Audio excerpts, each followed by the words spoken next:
finally,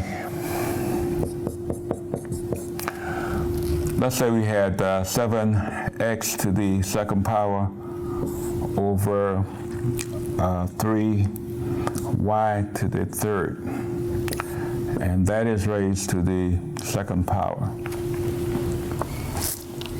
because that's possible. We want to combine some of the previous properties with the particular problem and expanding. First of all, we're going to have what, 7x squared raised to the second power. And the denominator, we're going to have 3y cubed raised to the what, second power. And that's illustrating the property that we are looking at, which is number 6. Once you have done that, we go back to number 5. If you remember that, we just completed that particular explanation of that property, and we're going to expand. This numerator would expand to 7 to the what, second power. X, what are we going to do? We're going to multiply these two exponents, which is 2 times 2, and 2 times 2 will give us 4.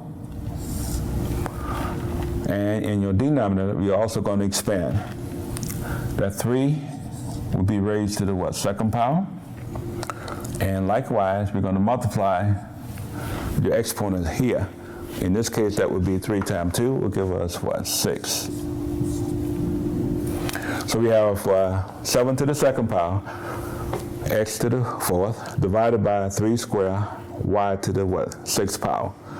Now, finally, we're going to take care of the what, numerical coefficients. In this case, we have 7 squared.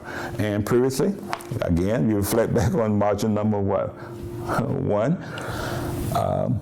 which is dealing with your order of operation. And the property simply says that we have what, 7 squared. And 7 squared is what, 7 times what, 7. And in the denominator, you have what, 3 squared, which is what, 3 times what, 3.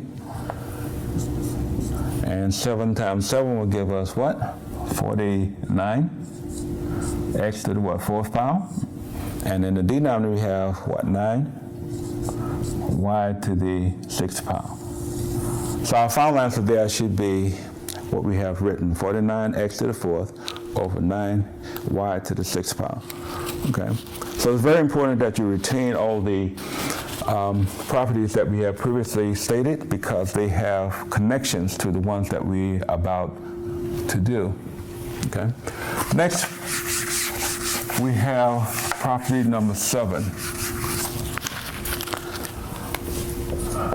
And number 7 simply says that we have b to the 0 power. B to the 0 power is equal to 1, provided that b do not equal to 0. Okay? So basically what we have is 9 zero numbers raised to the 0 power going to equal to 1. Example,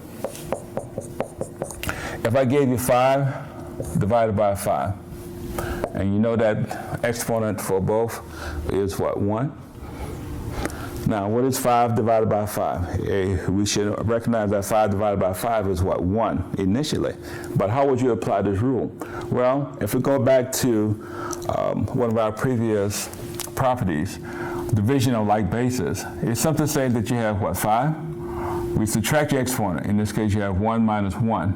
And what is 1 minus 1? 1 minus 1 is what? 0. So that will tell you, or verify to you, that any non-zero number raised to the 0 power should equal to what? 1.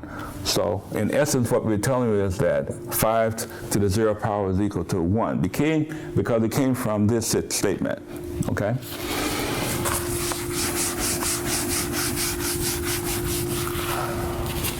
Let me say this one more time, that 0 to the 0 power is undefined. So this is the only time it's not equal to 1. 0 to the 0 power is undefined. All righty. Let's also take another example. Let's say we have a negative 243 divided by a negative 243. We know that 1 Same number divided by itself, always going to be what? 1. Okay? So that means that if I raise this to the what? First power, and raise it to the first power, which it is, applying that definition one more time, I will have what? A negative 243.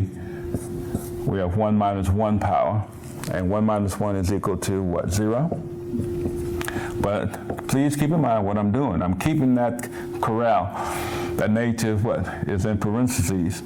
So that lets you know that you're what? Raising the whole thing to the what? 0 power. And in essence, what that will give you is 1 eventually. So no matter what non-zero number you have raised to the 0 power, it's all going to be what? 1.